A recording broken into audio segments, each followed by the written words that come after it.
எந்த மசாலாவும் அரைக்காமல் சூப்பராக ஒரு மீன் குழம்பு வீட்டில் எல்லாருமே பாராட்டுற மாதிரி ஒரு ரெசிபி தான் இன்றைக்கி வந்து நான் வந்து சொல்லிக் கொடுக்க போகிறேன். ஃபஸ்ட்டு வந்து கடாயில் கொஞ்சமாக எண்ணெய் ஊற்றிக்கோங்க. மீன் குழம்புக்கு வந்து கொஞ்சம் அதிகமாக எண்ணெய் இருந்தால் தான் டேஸ்ட்டு சூப்பராக இருக்கும்.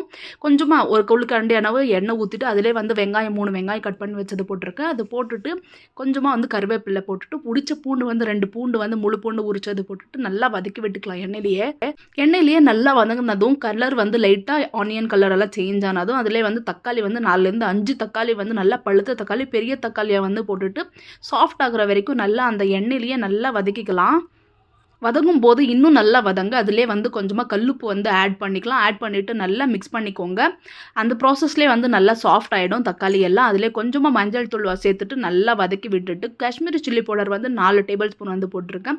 மீன் குழம்புன்றதுனால கொஞ்சம் காரசாரமாக புளிப்பு எல்லாமே இருந்தால் தான் சூப்பராக இருக்கும்.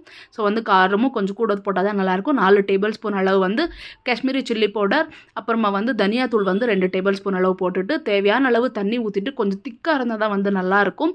கொஞ்சமாக தேவையான தண்ணி ஊற்றிக்கோங்க. மீன் போட்டால் வந்து நம்மளுக்கு இன்னும் தண்ணியாக மாறிடும் குழம்பு. அதனால் ஃபஸ்ட்டே பார்த்து ஊற்றிக்கோங்க. அதெல்லாம் நல்லா கொதித்த பிறகு அதுலேயே வந்து புளி ஒரு பெரிய லெமன் சைஸ் அளவு புளி வந்து கரைச்சிட்டு அந்த தண்ணியும் அதிலே சேர்த்துட்டு லாஸ்ட்டில் 4 பச்சை மிளகா கீரி போட்டுட்டு மீனெல்லாம் போட்டு ஒரு 5 நிமிஷம் சிம்மில் வச்சு வைக்க சூப்பராக மீன் குழம்பு ரெடி. ரெசிபி கண்டிப்பாக ட்ரை பண்ணி பாருங்கள். பிடிச்சவங்க நம்ம சேனல் அப்படியே சப்ஸ்கிரைபும் பண்ணிக்கோங்க.